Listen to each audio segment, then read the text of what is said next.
Venid y aclamad con alegría, con júbilo cantemos a la roca de la salvación. Lleguemos ante Él con alabanza, aclamemos con cánticos al Rey, porque Él es grande, Él reina sobre todo, porque Él es digno, Jehová es su nombre, porque Él es grande, incomparable es su amor, nadie como Él. Grande es nuestro Rey, porque Él es grande, Él reina sobre todo, porque Él es digno, Jehová es su nombre, porque Él es grande, incomparable es su amor, nadie como Él. Grande es nuestro Rey.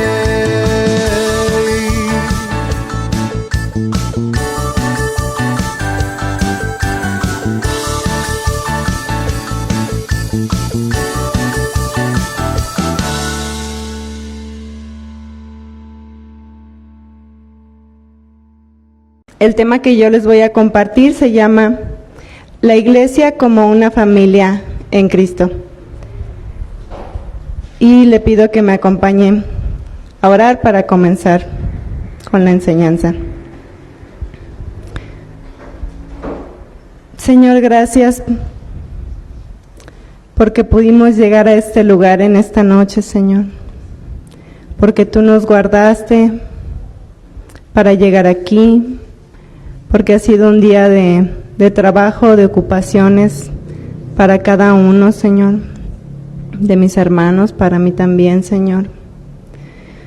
Pero queremos escoger la mejor parte, Señor, que es estar a tus pies. Y no importa, Señor, que a veces podamos estar cansados, Señor, sabemos que tu palabra nos reanima, nos levanta, Señor, nos fortalece.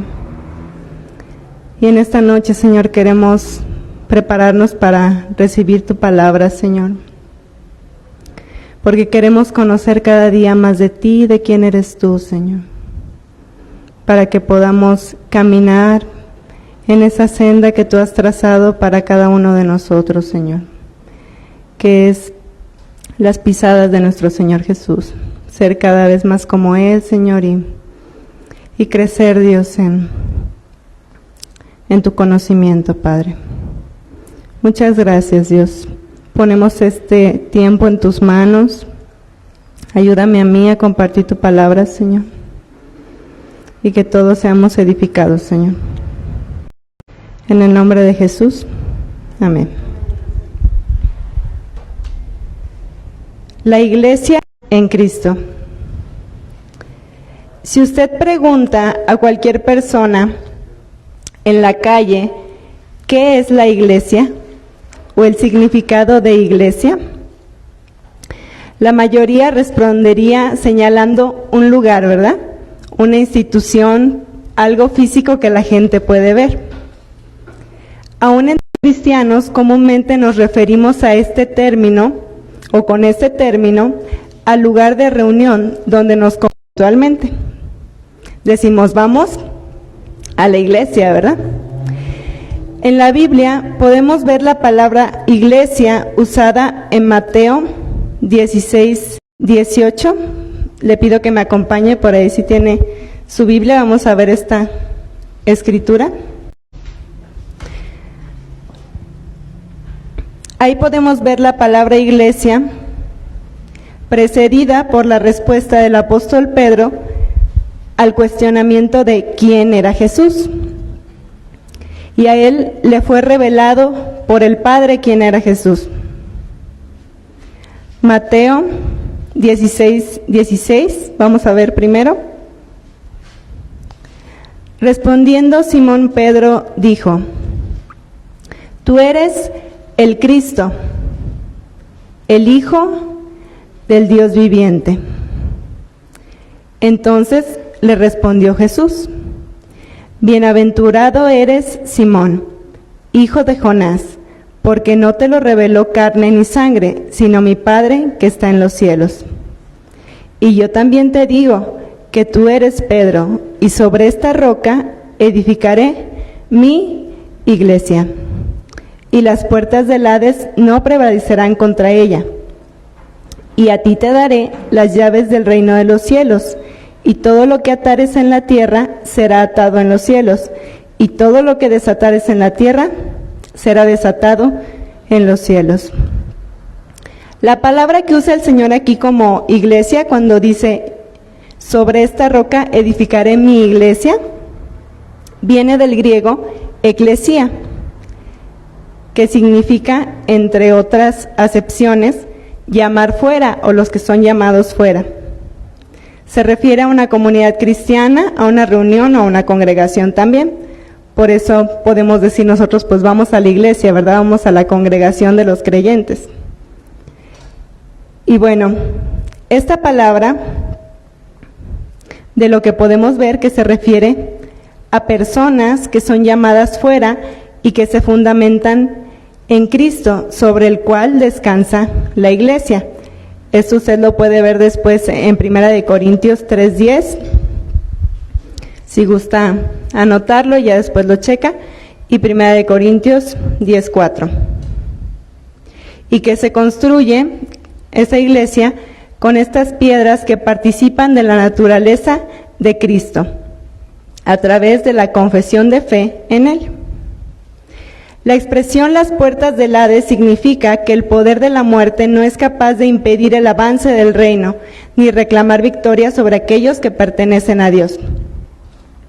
En resumen, la idea fundamental de iglesia es la de una compañía de creyentes llamados del mundo, quienes se han arrepentido de sus pecados y han sido lavados con la sangre de Cristo. Y se usa para referirse a lo que algunos llaman iglesia universal o cuerpo espiritual. Esto quiere decir todos los creyentes de todas las eras, de todo lugar, de todos los tiempos. Se refiere a la iglesia, ¿verdad? Pero también lo usamos para referirnos a un grupo de creyentes en un lugar determinado y un tiempo, que es una iglesia local, como todos los que estamos aquí, ¿verdad? Esa sería una iglesia local. En la carta del apóstol Pablo a los Corintios podemos ver cómo a estos redimidos se les anima a vivir una vida santa, pues como pueblo de Dios han sido llamados a salir del mundo. Vamos a 2 Corintios 6:16.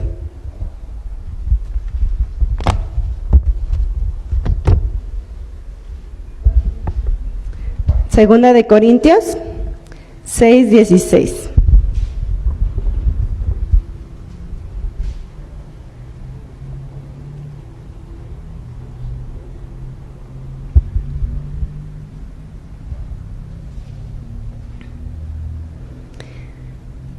Dice la palabra del Señor: ¿Y qué acuerdo hay entre el templo de Dios y los ídolos? Porque ustedes son el templo del Dios viviente, como Dios dijo: habitaré y andaré entre ellos, y seré su Dios, y ellos serán mi pueblo.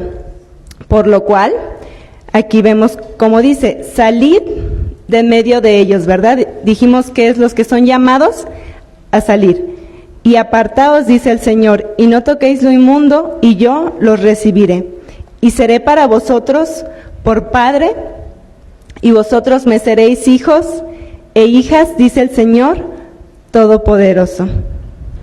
Entonces, cuando nos arrepentimos de nuestros pecados y creemos en el Evangelio, en ese mismo momento nacemos de nuevo, ¿verdad? Hay un nuevo nacimiento y somos hechos parte del cuerpo de Cristo.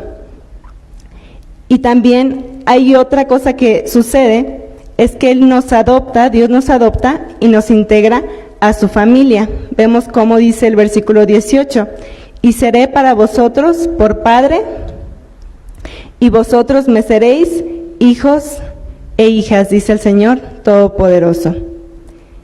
Y en esta familia tenemos a Dios como nuestro Padre, a Cristo como nuestro hermano mayor, y todos nosotros, además de ser un cuerpo, somos hermanos en Cristo. No sé si usted se ha preguntado por qué nos decimos hermanos, ¿no? Porque a veces nada más usamos la palabra y como que no reflexionamos, ¿verdad? En el sentido, ¿por qué decimos hermano, hermana? Bueno, es por esto, porque somos parte de la familia de Dios. Somos hermanos en Cristo porque hemos llegado a ser hijos de Dios por medio del nuevo nacimiento. Primera de Pedro 1:23. Siendo renacidos, nuevo nacimiento, no de simiente corruptible, sino de incorruptible, por la palabra de Dios que vive y permanece para siempre. Juan 1:12, Evangelio de Juan 1:12. Si gusta anotar las citas para poder ir más rápido.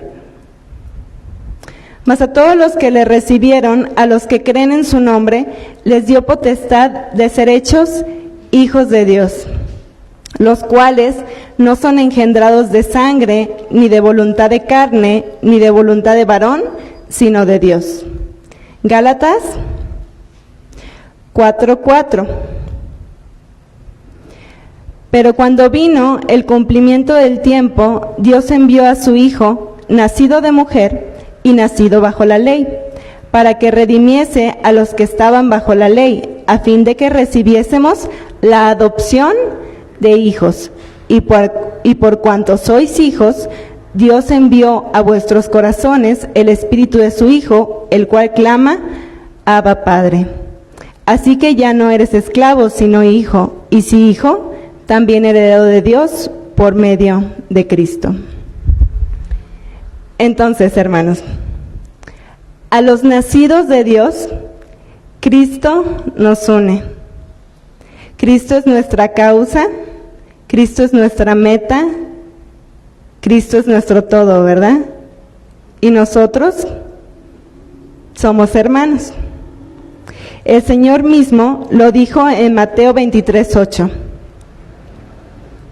Dice, pero ustedes no quieran que los llamen rabí, o sea, maestro, ¿verdad? Aquí se estaba refiriendo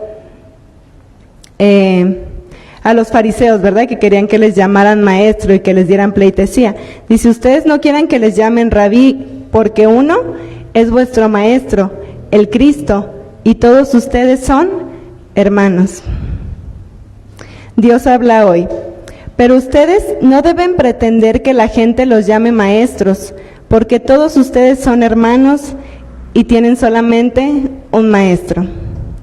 Esta palabra hermanos o adelfos, es de donde viene ese significado, habla de un pariente cercano y en forma plural, una comunidad basada en una identidad de origen o de vida, personas unidas con un interés común.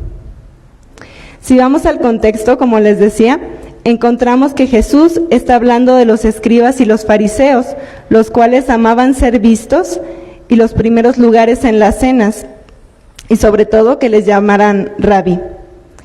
El Señor Jesús nos dice, no sean como ellos, sean hermanos entre ustedes, donde no hay mayor ni menor, porque todos somos iguales a los ojos de nuestro Dios y Salvador. Romanos 8:29.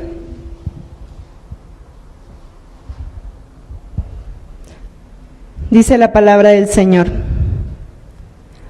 Porque a los que antes conoció, a estos también predestinó para que fuesen hechos conformes a la imagen de su Hijo, para que Él sea el primogénito entre muchos hermanos. Juan 20:17. Hablando nuestro Señor Jesús, cuando resucitó, Él dijo, no me toques, porque aún no he subido a mi Padre, mas ve a mis hermanos y diles, subo a mi Padre y a vuestro Padre, a mi Dios y a vuestro Dios. Qué hermoso, ¿no? Escuchar esas palabras de nuestro Señor Jesús diciendo, ve y dile a mis hermanos, cómo Él se identificaba de esta manera, ¿no? Con nosotros.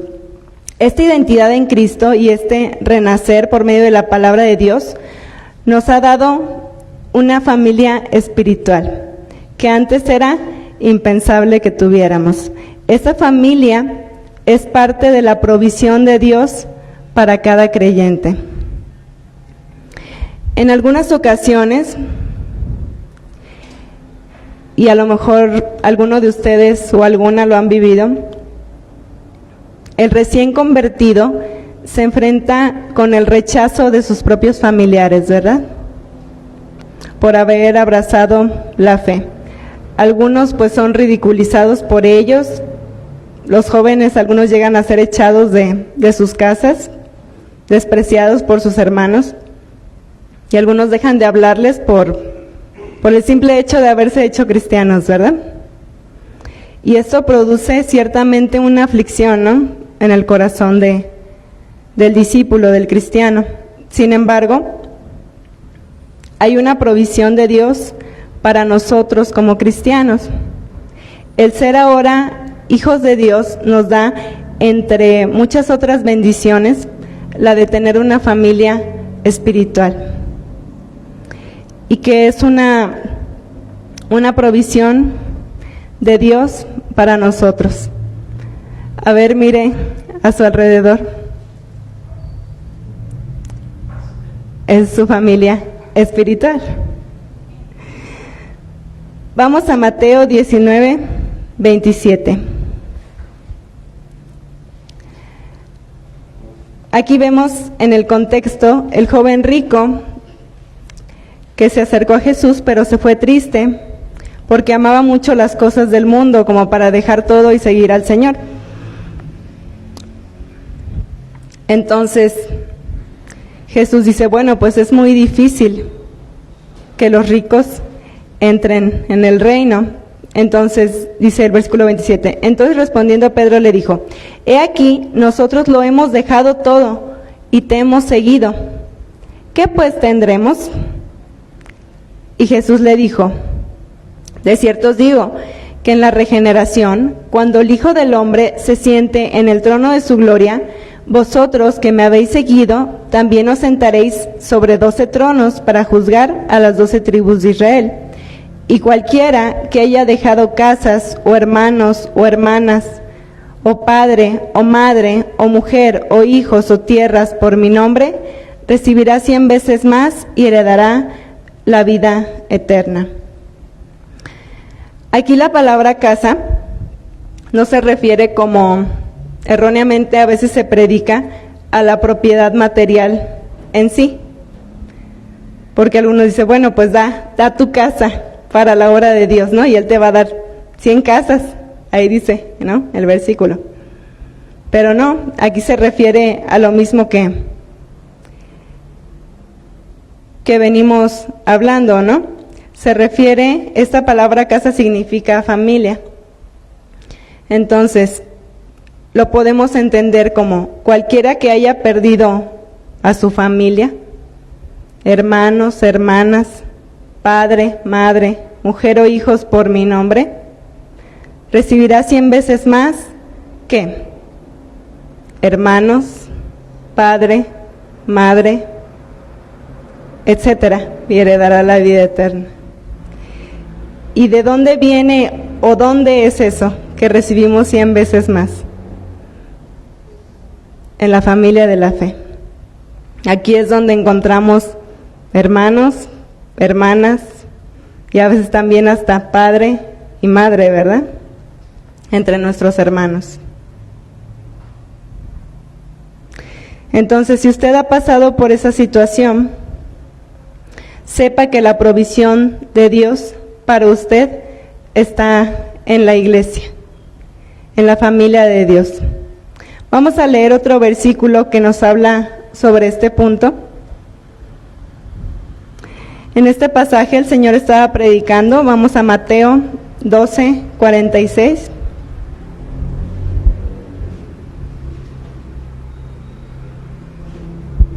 Mateo 12, 46.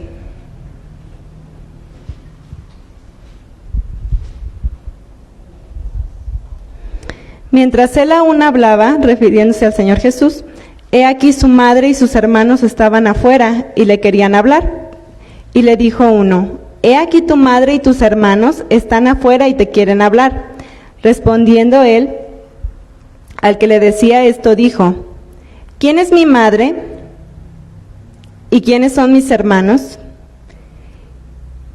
Y extendiendo su mano hacia sus discípulos, dijo, he aquí mi madre y mis hermanos, porque todo aquel que hace la voluntad de mi Padre que está en los cielos, ese es mi hermano y hermana y madre. En este versículo, Jesús no estaba haciendo de lado, por así decirlo, a su familia terrenal.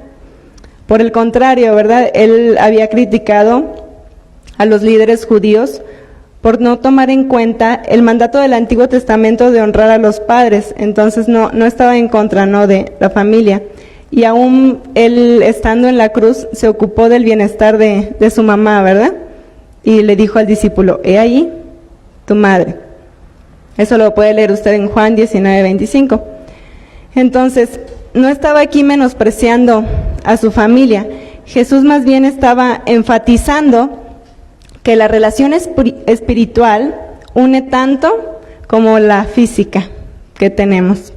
Y con esta afirmación estaba preparando el camino para una nueva comunidad de creyentes, la iglesia, nuestra familia espiritual.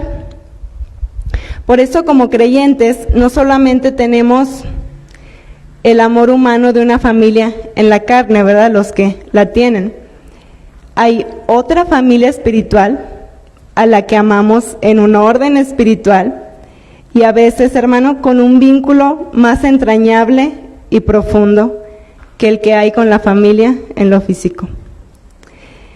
Y es algo glorioso y también muy lindo cuando nuestra familia en lo físico también es parte de nuestra familia espiritual. Es un gozo indescriptible, ¿verdad? Porque hay esa conexión y esa relación, ahora sí que doble, ¿no? Porque les amas porque son tu familia y también tienes una unidad en el espíritu al ser hijos de Dios. En esta familia de la fe no hay nadie que quede excluido. Y lo vemos en el Antiguo Testamento, en el libro de Isaías. Este profeta proclamó claramente un mensaje radical en ese tiempo, que las bendiciones de Dios eran para todas las personas que vinieran a él, no solo para el pueblo de Israel, incluso para extranjeros y eunucos, a quienes a menudo se les excluía de la adoración y ni siquiera se les consideraba ciudadanos. El profeta Isaías afirmó categóricamente que hasta los que eran considerados como ciudadanos de segundo orden o de segunda categoría, como el extranjero y el eunuco, despreciado por todos, este último, por no tener una descendencia en lo físico, tendrían acceso y formarían parte de su pueblo. Vamos a Isaías 56:3.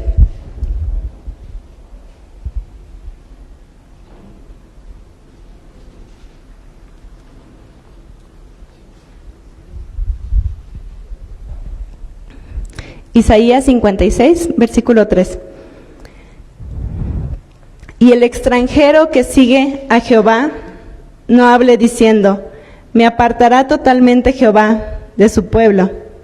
Ni diga el eunuco, he aquí, yo soy árbol seco. ¿Qué eran los eunucos? Bueno, generalmente eran ministros de Estado o servidores de ciertos reyes, que eran castrados de tal manera que no podían tener una descendencia física.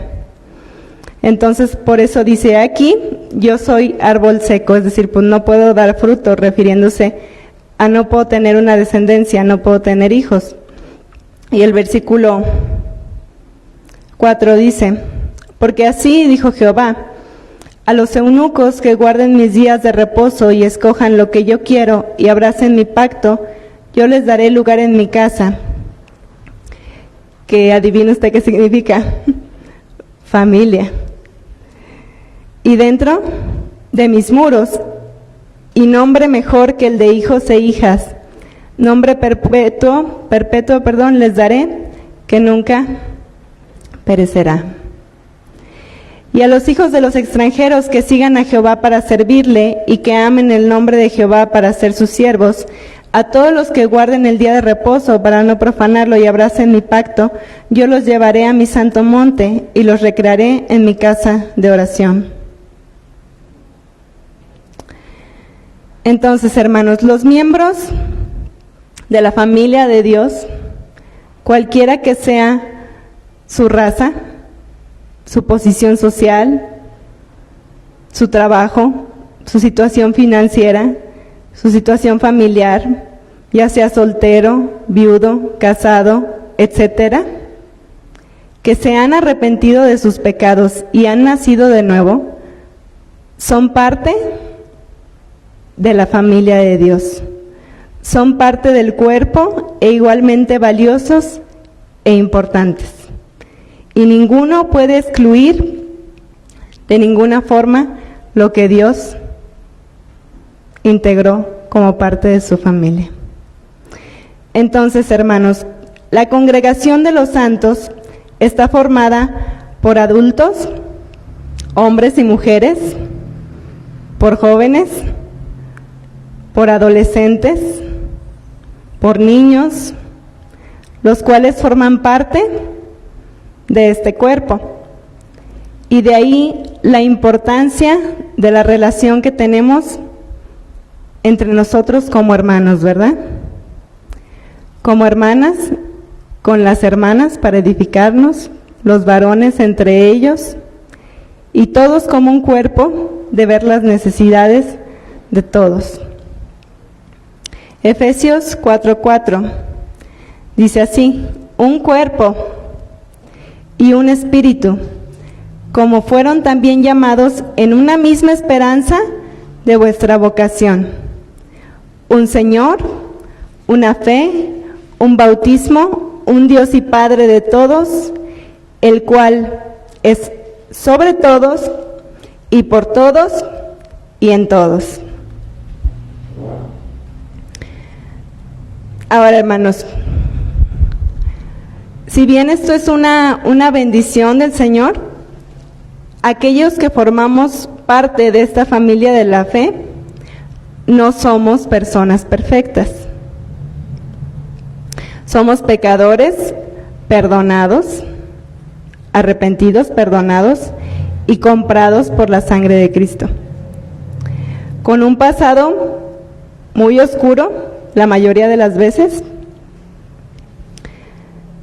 porque somos ex mentirosos, ex adúlteros, ex fornicarios, ex homicidas, ex drogadictos, ex soberbios y todo, ¿verdad? Lo que pudiera ser. Arrepentidos y perdonados, ¿verdad? Que ahora caminan una vida nueva. La iglesia está compuesta de hombres y mujeres que eran dignos de muerte, eran dignos de ir al infierno y sufrir las consecuencias de su pecado. Sus vestidos horribles y viles corrompían todo. Hombres y mujeres que han sido perdonados y que están en un proceso de santificación. Entonces, usted y yo estamos en un proceso de santificación, ¿verdad? Y en ese proceso, los caminos de estos que han sido perdonados, que han sido lavados e integrados a la familia de Dios, dice Proverbios 4:18, que la senda de los justos es como la luz de la aurora, ¿verdad? Que cada vez va subiendo, va iluminando, que va en aumento hasta que el día es perfecto. Entonces, el camino de estos hombres y de estas mujeres perdonados y este proceso de santificación es progresivo y debe de ir en aumento, ¿verdad? ¿Y cómo se lleva a cabo este proceso? Precisamente en la familia de la fe, en la iglesia, por medio de la edificación de estos miembros, la cual ocurre en la congregación. A fin de realizar esta edificación, el Señor proveyó a su iglesia de los dones del ministerio o los dones ministeriales que encontramos en Efesios 4:7, si quiere acompañarme ahí.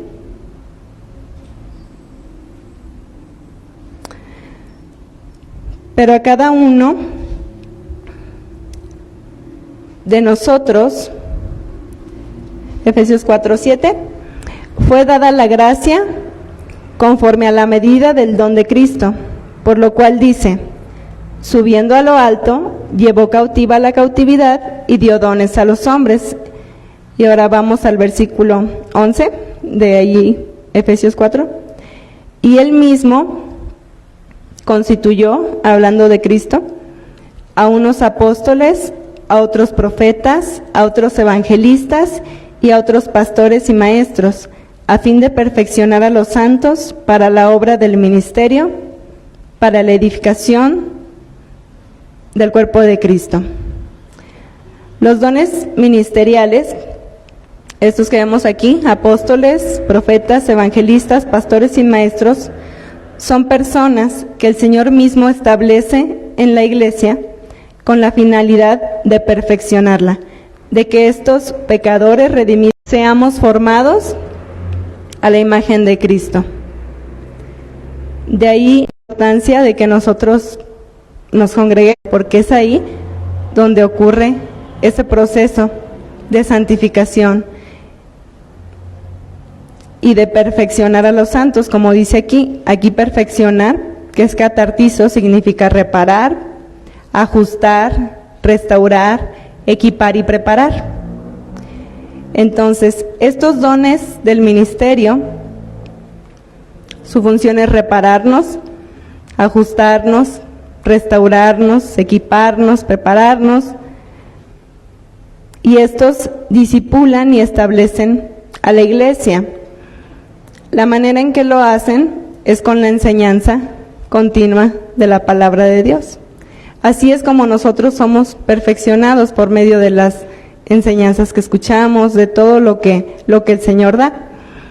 Cada congregación es única y tiene necesidades particulares, por lo que la enseñanza que se imparte será específica según la necesidad y la guía de Dios para cada lugar, siempre basada obviamente en las Escrituras.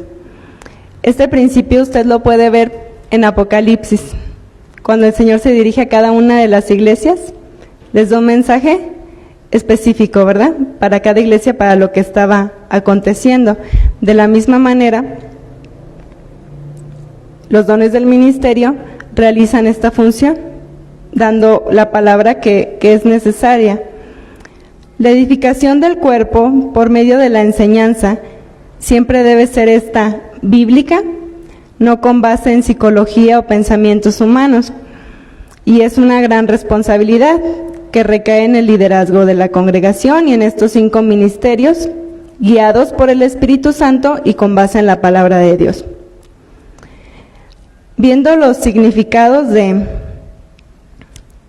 esta palabra que vemos en Efesios 4:12, de perfeccionar, reparar es restaurar o volver a construir a los santos, ajustarlos es, en este caso, pues nuestros pensamientos, ¿verdad?, a la palabra del Señor, equiparlos, amueblarlos, de manera que lo que falta se coloque, prepararlos, hacerlos apropiados, de manera que reflejemos su carácter y su imagen, y completar quiere decir hacer aptos.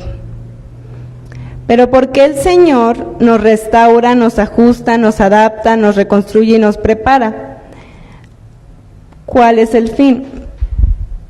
Para que una vez llevada a cabo esta obra, también nosotros cooperemos en la edificación de la iglesia y llevemos a cabo la obra del ministerio o el servicio.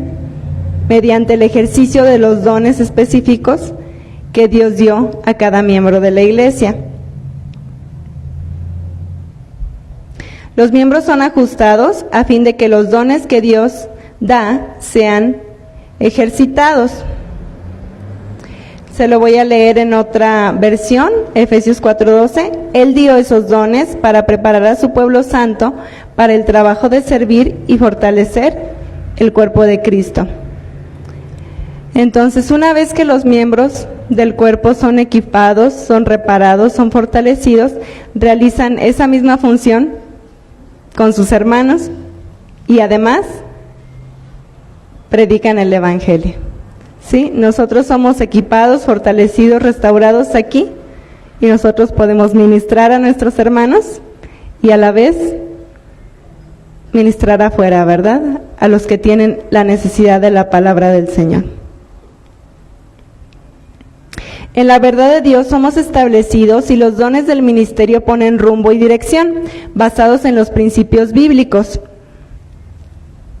Y al ser capacitados y perfeccionados, los miembros del cuerpo se edifican también mutuamente como hermanos. Efesios 4:13, ahí acompáñenme por favor.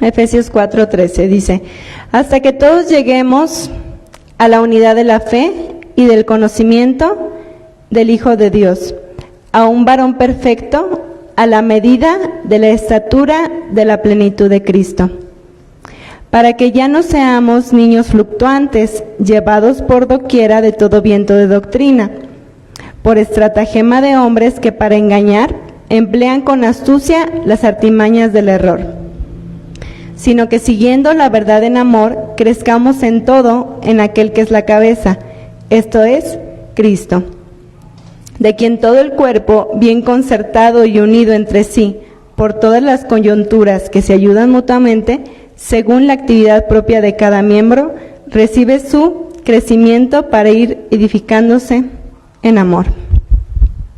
Hermanos, entonces, esta edificación que debe ocurrir en el cuerpo de Cristo tiene como uno de los pilares el lazo de amor tan fuerte que nos une, porque Cristo, como lo vimos, es quien nos une. Él es el pilar de todo. Los verdaderos cristianos se aman los unos a los otros como hermanos que son en Cristo, que inclusive están dispuestos a dar su vida siguiendo el ejemplo de su maestro por sus hermanos. Juan 15:12, vamos a esa escritura.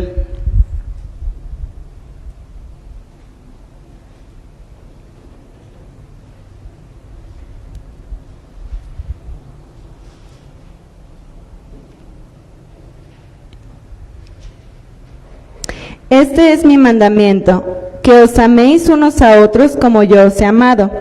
Nadie tiene mayor amor que este, que uno ponga su vida por sus amigos. Un mandamiento nuevo os doy, que os améis unos a otros como yo os he amado, que también os améis unos a otros. En esto conocerán todos que sois mis discípulos, si tuviereis amor los unos con los otros. Se lo voy a leer en la traducción en lenguaje actual. Les doy un mandamiento nuevo, ámense unos a otros. Ustedes deben amarse de la misma manera que yo los amo. Si se aman de verdad, entonces todos sabrán que ustedes son mis seguidores.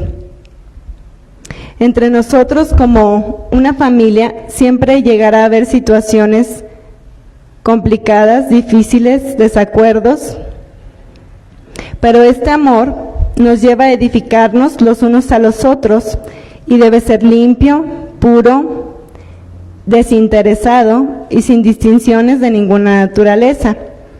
El amor por los hermanos es una característica de los nacidos de Dios, de los miembros del cuerpo de Cristo, y un distintivo por medio del cual se separan los que son de Dios y los que no son de Dios. Mateo 25:34. Aquí vemos lo que dice el Señor Jesús. Entonces el rey dirá a los de su derecha: venid, benditos de mi Padre, heredad el reino preparado para vosotros desde la fundación del mundo. Porque tuve hambre y me disteis de comer, tuve sed y me disteis de beber, fui forastero y me recogisteis, estuve desnudo y me cubrieron, enfermo y me visitaron, en la cárcel y vinisteis a mí. Entonces los justos le responderán diciendo: Señor, ¿cuándo te vimos hambriento y te sustentamos, o sediento y te dimos de beber? ¿O cuándo te dimos forastero y te recogimos, o desnudo y te cubrimos?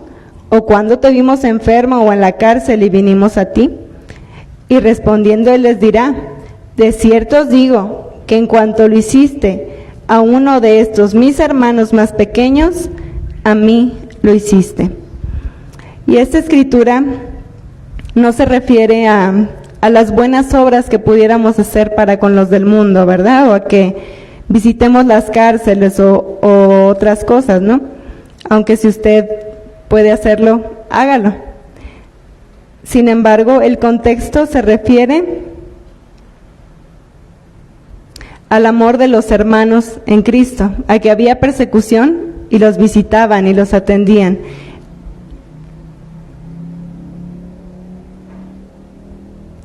De eso se trata esta escritura, del amor entre hermanos. Santiago 2:15. Y si un hermano o una hermana están desnudos y tienen necesidad del mantenimiento de cada día, y alguno de vosotros les dice: vayan en paz, calentados y saciados, pero no les dan las cosas que son necesarias para el cuerpo, ¿de qué aprovecha? El amor de un hermano se manifiesta en suplir las necesidades del otro, considerándolo como superior a sí mismo. Romanos 12:9. El amor sea sin fingimiento, aborrecer lo malo y seguir lo bueno. Amaos los unos a los otros con amor fraternal, en cuanto a honra, prefiriéndonos los unos a los otros. Se lo voy a leer en lenguaje actual. Amen a los demás con sinceridad, rechacen todo lo que sea malo y no se aparten de lo que sea bueno. Ámense unos a otros como hermanos y respétense siempre. Primera de Juan 3:16. En esto hemos conocido el amor, en que Él puso su vida por nosotros. También nosotros debemos poner nuestra vida por los hermanos. Y para terminar, Primera de Juan 4:21. Y nosotros tenemos este mandamiento de Él: el que ama a Dios, ame también a su hermano. Qué bendición, ¿verdad? Que podamos tener una familia en la fe. Y nosotros como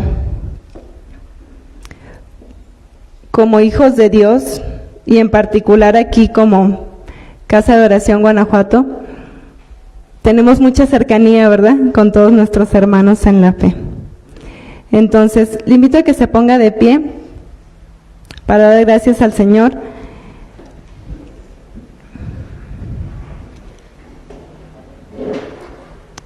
Por este privilegio que nos da de tener una familia en Cristo.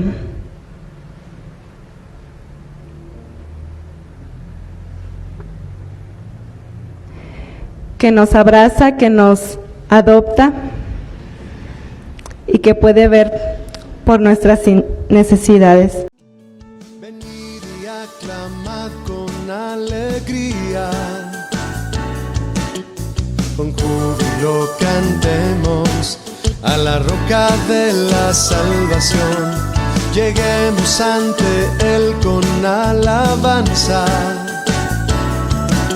aclamemos con cánticos al Rey, porque Él es grande, Él reina sobre todo, porque Él es digno, Jehová es su nombre, porque Él es grande, incomparable es su amor, nadie como Él.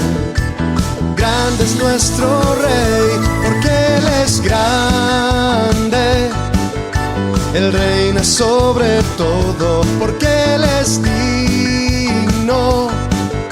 Jehová es su nombre, porque Él es grande, incomparable es su amor, nadie como Él, grande es nuestro Rey.